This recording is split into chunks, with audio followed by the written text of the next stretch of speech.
Hello student, last video में हमने ये लेसन रीड किया था। आज की वीडियो में हम एक्सरसाइज फिल करेंगे। हमारा फर्स्ट क्वेश्चन है, लिंग के कितने भेद हैं? 2। नित्य पुल्लिंग रहने वाले शब्द गरुड़ और बाज। नित्य स्त्रीलिंग शब्द होते हैं मक्खी और मैना। इया जोड़कर स्त्रीलिंग बनने वाले दो शब्द चुईया, लुटिया।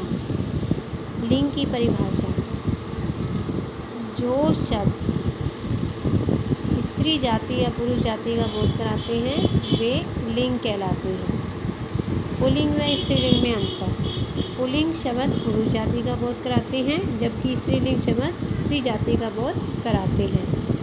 निम्नलिखित शब्दों का लिंग परिवर्तन कीजिए। प्रिय, प्रिया, दास, दासी, लोटा, लुटिया, जेठ, जेठानी, सुनार, सुनारिन, अनुज, अनुजा, गायक, गायिका, वर, वधू। नीचे लिखे वाक्यों में लिंग परिवर्तन करके वाक्य पुनः लिखिए। अध्यापक है तो अध्यापिका, छात्रों, छात्राओं, अध्यापिका, अध्यापिकाएं छात्राओं को पढ़ा रही हैं। सभी युवतियाँ, युवक आ जाएगा। सभी युवक चित्र देख रहे हैं। दौड़ में लड़कियां हैं, लड़के हो जाएगा।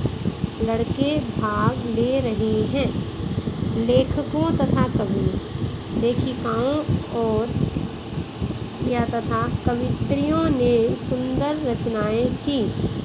नौकर काम कर रहा है, नौकरानी काम कर रही है। नीचे दिए गए वाक्यों में रंगीन पदों का लिंग बताइए। जेल स्त्रीलिंग है, सोने पुल्लिंग है, गांठ स्त्रीलिंग, आबादी स्त्रीलिंग, व्यायाम पुल्लिंग।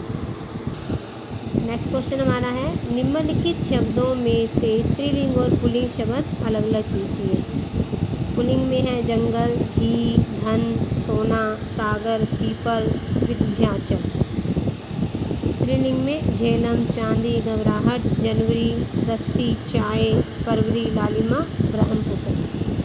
निम्नलिखित प्रश्नों के उत्तर के सही विकल्प को चुनिए। कौन सा शब्द स्त्रीलिंग है? कुटिया। कौन सा पुल्लिंग शब्द है? कपट। कवि शब्द का स्त्रीलिंग रूप कवयित्री। नित्य पुल्लिंग शब्द नहीं है। पलक। नेक्स्ट टॉपिक हमारा है वचन। फर्स्ट क्वेश्चन हमारा है, वचन किसे कहते हैं? संज्ञा या सर्वनाम शब्दों के जिस रूप से उनके एक या अनेक होने का पता चले। सदैव एक वचन में रहने वाले शब्द ये ऊपर दिए भी हुए हैं आपके पास। आकाश, पानी, जनता, वर्षा, घी, ये एक वचन में रहते हैं। कौन से शब्द दोनों वचनों में एक समान रहते हैं? जैसे मोर, हाथी, डाकू। इनकी क्रिया के से पता चलता है कि एक वचन है ये बहुवचन। एक वचन तथा बहुवचन में अंतर। एक वचन एक वस्तु या पदार्थ के बारे में बताते हैं। बहुवचन जो है एक से अधिक संख्या के बारे में बताते हैं। वचन की पहचान किस तरह हो सकती है? संज्ञा या सर्वनाम द्वारा, क्रिया द्वारा। आपने इतना ही करना है। वचन बदलिए। बात, बातें, बुढ़िया, बुढ़िया, संधि, संधियाँ, छात्रगण, छात्र, माता, माताएं, कौवा, कौवे या कौवे, कौवा, गधा, गधे, मेजे, मेज, बहू, बहुएं। निम्नलिखित वाक्यों में से सही के सामने सही, गलत के सामने गलत का चिन्ह लगाइए। वचन की पहचान संज्ञा व सर्वनाम शब्दों से होती है। राइट है ये। जिस शब्द से अनेक वस्तुओं, व्यक्तियों का या पदार्थों का बोध हो एक वचन कहते हैं। रॉन्ग है ये। सम्मान या आदर प्रकट करते समय एक व्यक्ति के लिए बहुवचन का प्रयोग होता है। राइट है। धातुओं का बोध कराने वाले जातिवाचक संज्ञाएं बहुवचन में ही प्रयोग की जाती हैं। रॉन्ग है ये। वर्ग, लोग, गण शब्द एक वचन में प्रयोग किए जाते हैं। राइट है ये। रंगीन पदों के वचन बताइए। अब दूध क्या है? एक वचन है। कलश एक वचन है। सद्गुणों बहुवचन है। टिकट ये भी बहुवचन है। देश भी बहुवचन है। नेक्स्ट क्वेश्चन हमारा है, निम्नलिखित रिक्त स्थानों को उचित वचन चुनकर भरिए। चारों ओर बड़ी बड़ी इमारतें थीं। अनुस्वार है ना, इमारतें। हम एक जगह से दूसरी जगह नहीं जा सकते थे। तुम्हारे पास कितने सिपाही हैं? राजा की 3, अब ज़्यादा हैं तो बेटियां। वर्षों पुरानी बात है। निम्नलिखित प्रश्नों के उत्तर के लिए सही विकल्प को चुनिए। कौन सा शब्द बहुवचन नहीं है? जनता। माला शब्द का बहुवचन मालाएं। कौन सा शब्द बहुवचन है? प्राण। सही एकवचन शब्द चुनिए। बहु। नेक्स्ट टॉपिक हमारा है कारक।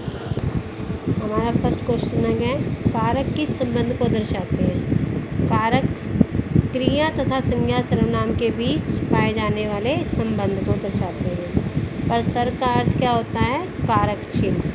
कारक चिन्ह को ही प्रसर्ग कहते हैं। कर्ता कारक की विभक्ति ने का प्रयोग कब होता है?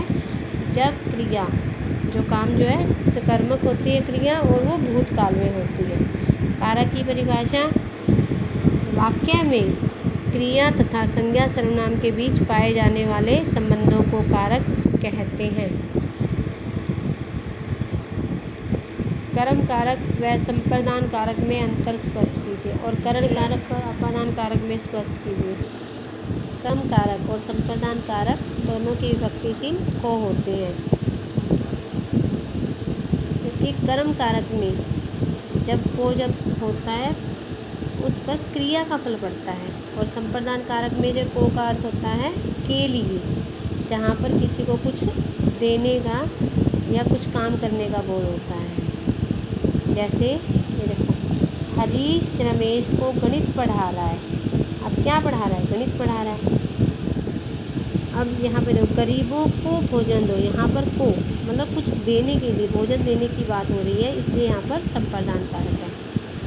करण कारक और अपादान कारक दोनों के विभक्ति चिन्ह सेम होते हैं, लेकिन करण में जो होता है, करण कारक में किसी साधन का प्रयोग के लिए प्रयोग किया जाता है से का, और अपादान कारक में अलग ध्वनि के भाव को प्रकट किया जाता है। जैसे मुनिया कलम से लिखती है, पेड़ से पत्ते गिरते हैं, अलग हो रही है। खान से कोयला निकलता है, अलग हो रहा है ना।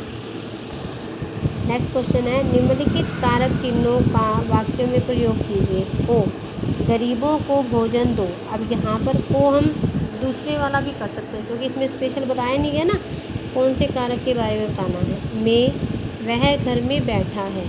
से अलगाव के लिए अब बताया हुआ है, पेड़ से पत्ते गिरते हैं। हे अर्जुन, आत्मा अजर है। ने, राम ने पुस्तक पढ़ी। रंगीन शब्दों में कारक बताइए।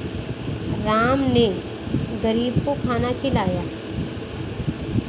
काम कर रहे हैं यहाँ पे कर्ता कारक। जेब में महत्वपूर्ण कागज़ थे, अधिकरण कारक। अंतरिक्ष विज्ञान के क्षेत्र में अनेक प्रयोग होते रहे हैं, संबंध कारक। किसान ट्रैक्टर से खेत जोत रहा है, यहाँ पर साधन का प्रयोग हो रहा है, तो यहाँ पर करण कारक है। वह इलाज के लिए दिल्ली जा रहा है, संप्रदान कारक। नेक्स्ट क्वेश्चन है, नीचे दिए गए उदाहरणों में से करण कारक और अपादान कारक छांटकर लिखिए। अब देखो, हम आँखों से देखते हैं, ये साधन है इसलिए करण कारक। शेर से सभी डरते हैं, अलग होता है ना, भी भय होता है, अपादान कारक। राघवन बस से आया, ये करण है, साधन है। वह जल से मुँह धोता है, ये भी करण है। रिक्त स्थानों की पूर्ति उचित कारक चिन्हों द्वारा कीजिए। राजा ने गरीबों की सहायता की। मैं शाम को आऊँगा। तालाब में कछुए हैं। रंगीन पदों के कारक के सही विकल्प को चुनिए। बंदर छत से कूदा, अलग हो गया, अपादान कारक। माँ ने खाना बनाया, कौन सा कारक है? ये कर्ता। राम ने भरत को गले लगाया, कर्म कारक है ये। रवि सामान खरीदने के लिए बाजार गया, संप्रदान कारक। मोहन सोहन का बड़ा भाई है, संबंध कारक। ये आपका लेसन कंप्लीट हो गया है। आपने एक्सरसाइज फिल करनी है और लर्न करनी है।